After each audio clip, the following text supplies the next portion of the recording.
So while we're trying to figure out how to get the slides up, my name is Simon Stewart. I'm a software engineer in test at Google. You may have heard of us.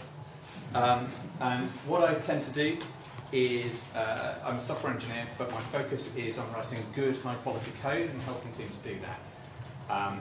This is a presentation that I give occasionally at Google, just because it's a huge amount of fun to do. I call it Stinky Code Project.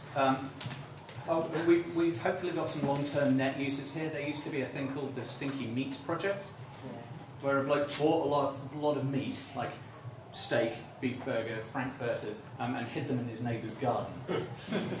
And every day for about 3 months he'd leap over and take photographs of this increasingly putrescent mess of meat. This is how you can secure your job by basically doing the same thing to your code base. How many people here are developers, by the way? So, about 2/3.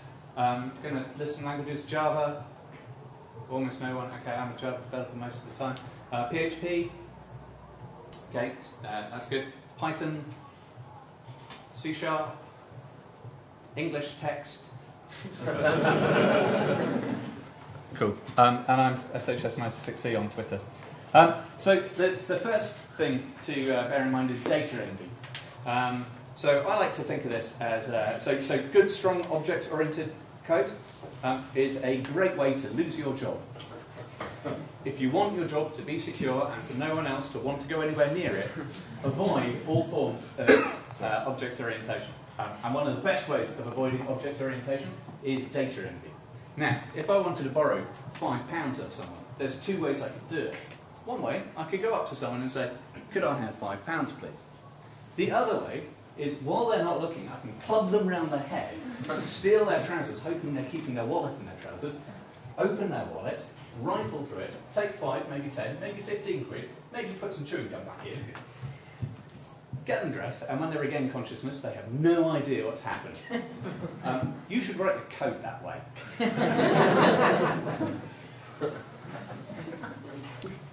Ideally, who's heard of the law of Demeter? Demeter, who speaks Greek? I have no idea how to pronounce that word. The idea is that one object should only talk to another object, and not to something that it gets from that, something that it gets from that, something that it gets from that. If you're using C, you've got lots of arrows in it. If you're using PHP or Python or Ruby, lots of dots is a great sign that you're breaking this law properly. You want to make it so there's no way of figuring out where on that line the null value is returned. They'll keep you busy for days. They'll never be able to get rid of you. You'll have launched the product, and they're going, it sometimes fails. What line? Line 1.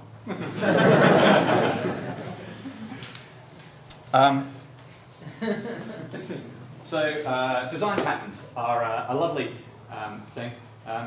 If you're a professional software developer, you use these things as a shortcut for communication. So you can explain an idea quickly by going, oh, it's the command pattern, or it's the decorator pattern, or it's the singleton pattern. This normally represents something where there's only one of them in the whole of your application. Ideally, you don't make it so that you could use, has anyone heard of dependency injection? Good, you're going to make fine developers. Dependency injection is basically where your objects declare. Don't write objects. The objects declare that they need this in their constructors, and you pass it to them. It's a lot better to hide that information, because then someone who's using your API has no idea what it is they have to try and figure out and put in place. The evil singleton is the best way of doing that. So this is a Java point, very quickly. Global variables, basically.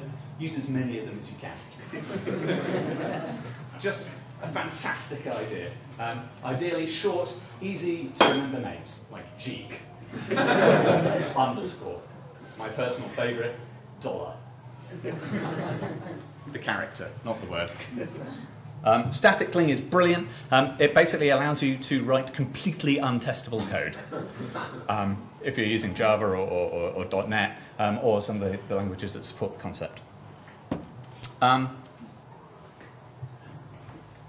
got to check what the next slide is because I always forget. Yes, mocking too far. Mock objects.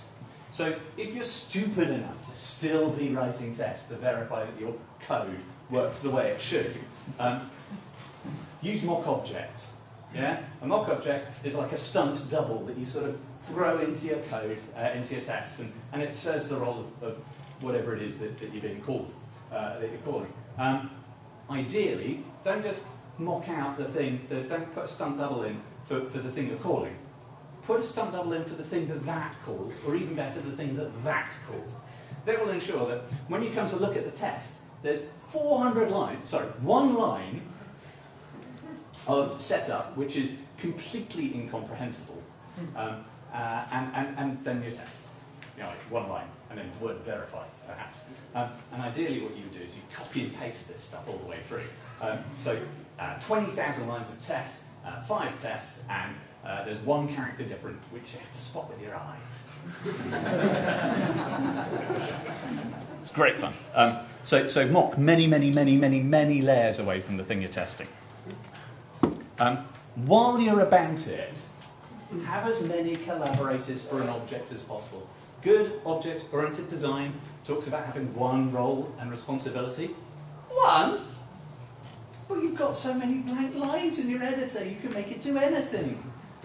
And then that gives you the opportunity to have dozens of collaborators, hundreds of them, pass them all in on the constructor, make it completely incomprehensible. And ideally, don't try and differentiate types. There's no such thing as an address. It's string 1, string 2, string 3, zip code. Yeah, so just litter your code with far too many mock objects. While you're about it, if you're now managed to mangle the code base to such a state that people don't want to touch it, but they still want to write tests because you can then verify that it works and people are happy about that. Ideally, only test through a web browser. I write a browser automation framework called WebDriver. Don't use that, it's good. Use something that's wildly painful that you can't use, that you can't store the tests in source control for, and ideally it's got some proprietary private format. So test at the highest possible level you can, and that will tell you that something has gone wrong. It won't tell you where it's gone wrong, and it won't tell you what's gone wrong. It will tell you that something's gone wrong. I can tell you now it's on line 1. Or alternatively, when you're using these millions of mock objects, these stunt doubles, ideally just don't worry about testing that everything works. Find something easy and fun, and make sure that that works.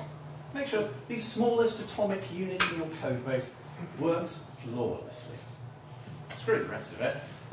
If you're using mock objects, by the way, you can make up what they return.